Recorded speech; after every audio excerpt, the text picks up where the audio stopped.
দৰঙৰ দোলাত সংঘটিত হলে এক মৰ্মান্তিক ঘটনা।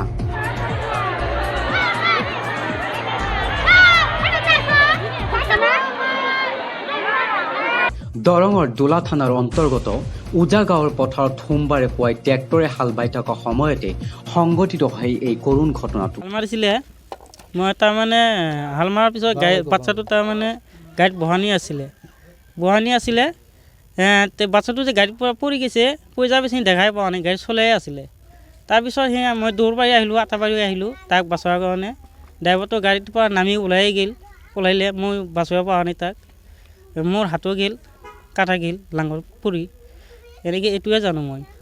যিটো ঘটনাই অঞ্চলটোত চাঞ্চল্যৰ সৃষ্টি কৰিছে। জানিব পৰা মতে পথাৰত হাল বাই থকা আটোৱাৰ ৰহমান নামৰ ট্ৰেক্টৰ চালকজনে একে গাঁৱৰে আমিৰ হামজাৰ পুত্ৰ নজমুল হক নামৰ কিশোৰজনক চালকক গুটকা আনি দিয়াৰ প্ৰলোভন ট্ৰেক্টৰৰ চিটত বহুৱাই হাল বাই থকা অৱস্থাত হঠাৎ কিশোৰজন পিছলি নাঙলত সোমাই শৰীৰটো ক্ষতবিক্ষত হৈ পৰি মৃত্যুক সাৱটি লয়। কিশোৰগৰাকীৰ মৃত্যুক কেন্দ্ৰ কৰি অঞ্চলত এক উত্তেজনাময় পৰিস্থিতি উদ্ভৱ হয় যদিও স্থানীয় যুৱকৰ উপস্থিতিত পৰিস্থিতি নিয়ন্ত্ৰণলৈ আহে। খুবেই দুখজনক বিষয় যে আজি ৰাতিপুৱাই প্ৰায় অনুমানিক 9টামান বজাত আমিৰ হামজা নামৰ গৰাকীৰ এজন ল'ৰা সু সন্তান, এজনে একমাত্ৰ সন্তান 4ৰ্থ শ্ৰেণীত পঢ়ি আছিল। আৰু এই 3 নং থেগৰাবাৰীত থকা এটা ট্ৰেক্টৰে ইয়াতে হাল মাৰিব আহিছিল। যোনটো ড্ৰাইভাৰ আছিল, ড্ৰাইভাৰৰ বয়স অনুমানে 16ৰ পৰা 17 বছৰ হ'ব। আৰু এই ল'ৰাজনক মাতি আনি দোকানৰ পৰা শিখৰ আনিব দি ট্ৰেক্টৰত উঠাইছিল আৰু সেই মুহূৰ্ততে ট্ৰেক্টৰৰ পৰা পিছলি পৰি ট্ৰেক্টৰৰ নাঙলত পৰি যায়। নাম কিটো? ড্ৰাইভাৰজনৰ নাম আতাউৰ ৰহমান, দেউতাকৰ নাম নুৰ ইছলাম, আৰু যিয়ে ঢুকালে ল'ৰাটোৰ নাম হৈছে নজমুল হক আৰু দেউতাকৰ নাম হৈছে আমিৰ হামজা। নজমুলৰ বয়স কিমান হ'ব? নুৰুলৰ বয়স নজমুলৰ বয়স অসমত 10ৰ পৰা 11 বছৰ, 10 বছৰ হ'ব, 4ৰ্থ শ্ৰেণীত পঢ়ি আছে। আৰু এই বিষয়ত মই এটা কথা দুখ প্ৰকাশ কৰিছোঁ যে আমাৰ গাঁওখনত বা এই অঞ্চলখনত যিখিনি ট্ৰেক্টৰ দেখা যায় আৰু বিশেষকৈ বেছিভাগ ড্ৰাইভাৰৰ লাইচেঞ্চ নাই, অন্যায় অত্যাচাৰ হিচাপে কাম কৰি আছে, যধে মধে কাম কৰি আছে। প্ৰশাসনক মই অনুৰোধ জনাইছোঁ যে ইয়াৰ প্ৰতি অলপ নজৰ দিব লাগে।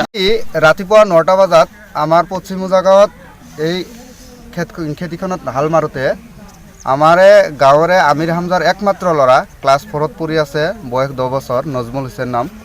তেওঁক আমাৰে 3 নম্বৰ থেকৰাবাৰীৰ নুৰ ইছলামৰ ল'ৰা আটোৱাৰ ৰহমান, আটোৱাৰ ৰহমানৰ বয়স 16 বছৰ, তেওঁ ড্ৰাইভাৰ আছিল। আৰু এই নাজমুলক এটা শিকৰৰ লোভ দেখাই যে তুমি এটা শিকৰ দোকানৰ পৰা আনি দিয়া, তোমাক ট্ৰেক্টৰত উঠাম। আৰু শিকৰটো আনি দিয়াৰ পিছতে ট্ৰেক্টৰত উঠোৱাৰ পিছত ল'ৰাজন ট্ৰেক্টৰৰ পৰা পিছলি পৰি ট্ৰেক্টৰৰ নাঙলৰ তলত যায় আজি তেওঁ মৃত্যুবৰণ কৰিলে, স্পট ডেথ হৈ গ'ল। এই ঘটনাক আমি গাঁওবাসীয়ে ইয়াক মৰ্মাহত হৈছোঁ আৰু এই দুখত আমি সকলোৱে সমবেদনা জ্ঞাপন কৰিছোঁ। আমি বহুত মৰ্মান্তিক হৈছোঁ এনেকুৱা ঘটনা ঘটাৰ কাৰণে। আৰু এই যে আমিৰ হামজাৰ একমাত্ৰ ল'ৰা নাজমুল হক, আমিৰ হামজা যাতে উচিত এটা ন্যায় বিচাৰ পায়, ন্যায় এটা পায়। দৰং জিলা প্ৰশাসনক মই কৰজোৰে অনুৰোধ কৰিছোঁ, তেওঁৰ একমাত্ৰ ল'ৰাক যি হত্যা কৰিলে আমি এইটোক হত্যা বুলি ক'ম। আনহাতে ঘটনাস্থলীত দোলা আৰক্ষীৰ এটা দল উপস্থিত হৈ মৃতদেহটো মৰণোত্তৰ পৰীক্ষাৰ কাৰণে মঙলদৈ অসামৰিক চিকিৎসালয়লৈ প্ৰেৰণ কৰে। ইফালে স্থানীয় ৰাইজে জানিব দিয়া মতে ট্ৰেক্টৰ চালকজনৰ বয়স 16 বছৰ বুলি অনুমান কৰিছে। যে এটা 16 বছৰৰ ল'ৰা ট্ৰেক্টৰ চলাই এনেকুৱা ঘটনা ঘটাই দিলে শিকৰৰ এটা লোপত, মই এই ঘটনাৰ তীব্ৰভাৱে গৰিহণা দিছোঁ। লগতে মই দৰং জিলা প্ৰশাসনক কৈছোঁ যে ইয়াৰ এটা উচিত বিচাৰ হ'ব লাগে। লগতে আমাৰ আৰু এনেকুৱা বহুত ট্ৰেক্টৰ আছে ধোলা থানাত, মই অনুৰোধ কৰিছোঁ ধোলা থানা আৰক্ষী বিভাগ যে বহুতো ট্ৰেক্টৰ আছে যিবিলাক ট্ৰেক্টৰৰ ড্ৰাইভাৰবিলাকৰ লাইচেঞ্চ নাই, তেওঁলোকৰ যি এটা অত্যাচাৰ অতুপালিতা, ইয়াত আমি অতিষ্ঠ হৈ গৈছোঁ। আমাৰ সৰু সৰু ল'ৰাবিলাক ৰাস্তাত ওলাব নোৱাৰে, ইমান স্পীড গাড়ী চলায়। ইয়াৰো ট্ৰেক্টৰবিলাকৰো এটা নাকি লগোৱাৰ ব্যৱস্থা এটা দৰং জিলাৰ প্ৰশাসনৰ ওচৰত অনুৰোধ কৰিছোঁ যাতে নাকি লগায়। সম্প্ৰতি এই ঘটনাই অঞ্চলটোত শোকৰ ছাপ পেলাইছে। খাৰুপেটীয়াৰ পৰা খাইবৰ মণ্ডলৰ ৰিপৰ্ট, নিউজ টুডে অসম।